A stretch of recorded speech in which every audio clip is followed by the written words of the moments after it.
आयरा और चुपचाप बोलती तितली। एक दिन आयरा बगीचे में बैठी थी।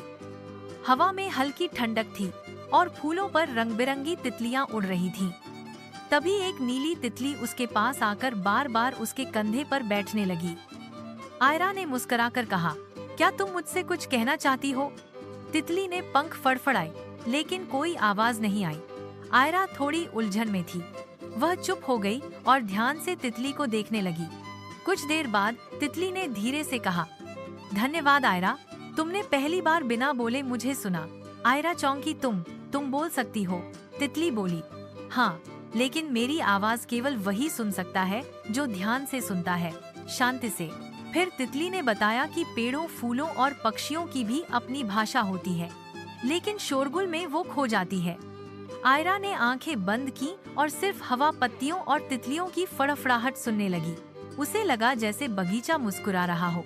तब तितली बोली, जब भी तुम शांत होती हो तुम प्रकृति की आवाजों को महसूस कर सकती हो।